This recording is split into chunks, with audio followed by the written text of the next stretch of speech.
Hello नमस्कार आदाब सत श्री अकाल। स्वागत है आपका प्लस 24/7 में।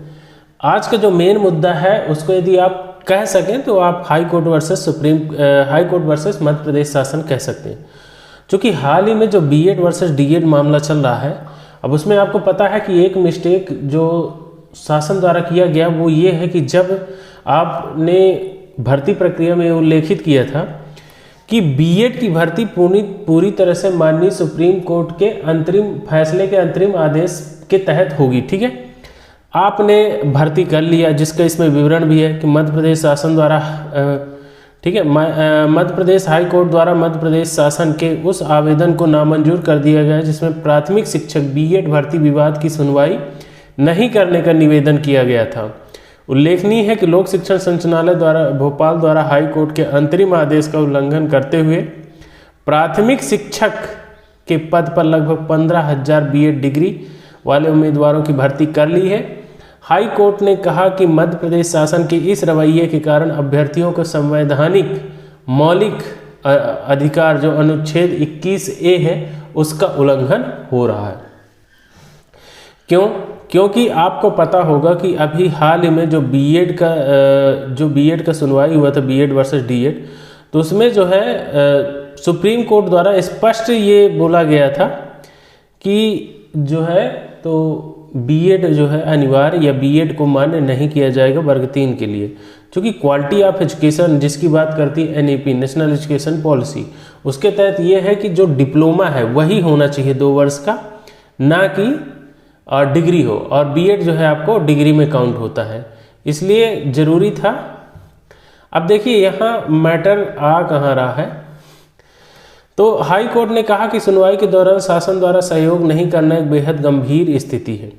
फिर भी हम शासन को एक और मौका देते हैं कि मध्य प्रदेश प्राथमिक शिक्षकों की योग्यता निर्धारित करने वाली याचिकाओं की सुनवाई 26 फरवरी 2024 को की जाएगी। याचिकाकर्ताओं की ओर से अधिवक्ता श्री रामेश्वर ठाकुर एवं विज्ञान साहब विनायक प्रसाद द्वारा प्रस्तुत किया गया है। अब देखिए बात यह है कि अभी ये केस को ट्रांसफ़र किया गया था सुप्रीम कोर्ट में, और सुप्रीम कोर्ट में इसकी सुनवाई चल रही है। क्योंकि सुप्रीम कोर्ट जो द्वारा 8 नवंबर 2023 को जो विस्तृत फैसला पारित करके प्राथमिक शिक्षक के पद के लिए दिया गया था योग्यता निर्धारण के लिए, उसमें स्पष्ट था कि किसी भी हालत में बीएड को वर्ग 3 के लिए मान्य नहीं करना है, ठीक है। वर्ग 3 यानी कि पीआरटी टीचर प्राथमिक शिक्षक के लिए, उसके लिए जो है तो डीएड ही चाहिए। क्योंकि जो क्वालिटी ऑफ एजुकेशन है कि किस तरह का ट्रेनिंग लिया गया है एक टीचर के द्वारा, जो अच्छे से यदि एक्सप्लेन कर पाएगा प्राथमिक शिक्षक के लिए, वो डीएड ही उपयुक्त है, ना कि बीएड, ठीक है। उसमें हालांकि ये भी दलील दिया गया था कि ब्रिज कोर्स करा देंगे, तो ब्रिज का कोर्स का बाद में मांगा गया कि तो उसका सिलेबस तक ये लोग प्रस्तुत नहीं कर पाए, जिसके वजह से सुप्रीम कोर्ट ने उसको खारिज कर दिया सिरे से और एक तरफा फैसला डीएड वालों के पक्ष में दिया था। अब इसके तत्पश्चात क्या हुआ कि कुछ जैसे जो प्रदेश हैं रिव्यू पिटीशन डाले सुप्रीम कोर्ट में कि आप इसको फिर से एक बार देख लीजिए, मतलब ऐसा नहीं है, बीएड भी योग्य है। तो इस तरह के रिव्यू पिटीशन डालने वाले थे पश्चिम बंगाल, उत्तर प्रदेश, बिहार, छत्तीसगढ़, दिल्ली और हिमाचल प्रदेश सहित कई राज्यों एवं अन्य राज्यों द्वारा रिव्यू पिटीशन दाखिल किया गया, जिसमें सुप्रीम कोर्ट द्वारा खारिज किया जा चुका है।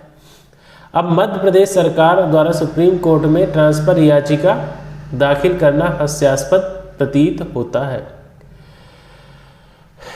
अब देखिए, जैसे इसको जब सुप्रीम कोर्ट रिव्यू पिटीशन को खारिज कर दिया, तो मध्य प्रदेश शासन क्या किया है कि जो केस चल रहा है सुप्रीम कोर्ट में वो ट्रांसफ़र कर दिया है, जो अभी हाई कोर्ट में केस चल रहा था। अब हाई कोर्ट में जो केस चल रहा है उसको कहाँ ट्रांसफ़र कर दिए? सुप्रीम कोर्ट में, और हाई कोर्ट में उसकी सुनवाई होने वाली है। तो मध्य प्रदेश शासन बोल रही है कि अभी हाई कोर्ट में इसकी सुनवाई ना हो, क्योंकि ये केस हम ट्रांसफ़र कर चुके हैं सुप्रीम कोर्ट में। अरे भाई साहब, जब सुप्रीम कोर्ट ऑलरेडी मना कर दिया है तो मतलब क्या निकल रहा है?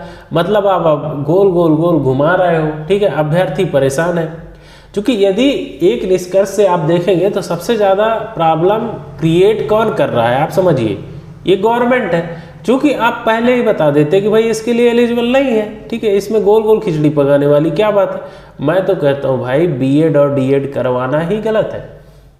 अब बोलेंगे आप कि ऐसा क्यों गलत है? जब आप एक बार प्री एग्जाम लेते हो, एक बार मेंस एग्जाम लेते हो, तो उस टाइम पे जो प्री और मेंस निकाल ले उसको बड़े आराम से परीक्षाधीन के टाइम पर बीएड और डीएड करवा दीजिए। आप ही सोचिए, यदि आपने बीएड और डीएड किया है और आपका यदि शिक्षक में भर्ती नहीं हुआ, तो आपका बीएड डीएड किस कार्य का, किस काम में वो आएगा, कौन सा उसमें आप एक्सपीरियंस और किस अन्यत्र जगह पे उसका उपयोग आप कर सकते हैं बीएड डीएड। तो फिलहाल ये तो सीधे सीधे कहा जाए तो एक हिसाब से बेहूदगी है गवर्नमेंट का, क्योंकि युवाओं को टोटल उलझा के रखो, ठीक है, और स्वयं में रोजगार तो देना नहीं है। तो इसी तरह से गोल गोल घुमा करके और परेशान किया जाएगा।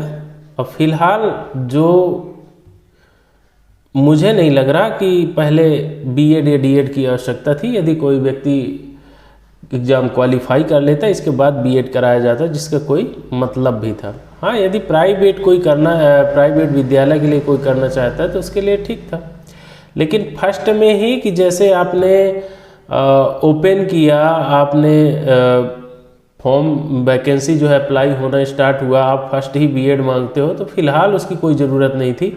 जैसे पटवारी के एग्ज़ाम में आप देखेंगे सीपीसीटी लेता है, लेकिन उसमें ये बोला रहता है कि आप 2 वर्ष के अंदर जो है अपना सीपीसीटी क्वालिफाई करके और जमा कर सकते हैं। वो एक अच्छी बात है, क्योंकि पहले से सीपीसीटी करे तो कोई खास मतलब नहीं, क्योंकि भाई फिर उसके अलावा वो कहाँ कार्य में आएगा, ठीक है। तो फिलहाल सीपीसीटी तो हो भी सकता है, लेकिन बीएड आप कहाँ अप्लाई करेंगे टीचिंग लाइन के अलावा, मुझे कुछ समझ में नहीं आता। और फिलहाल आपका इसके बारे में क्या राय है, आप कमेंट्स बॉक्स में ज़रूर लिखिएगा। तो बने रहिए इसी तरह की जानकारी के लिए +247 के साथ, और ज़्यादा से ज़्यादा लाइक शेयर और सब्सक्राइब कीजिए। फिलहाल मिलेंगे नेक्स्ट वीडियो में, तब तक के लिए जय हिंद, धन्यवाद, आपका दिन शुभ रहे।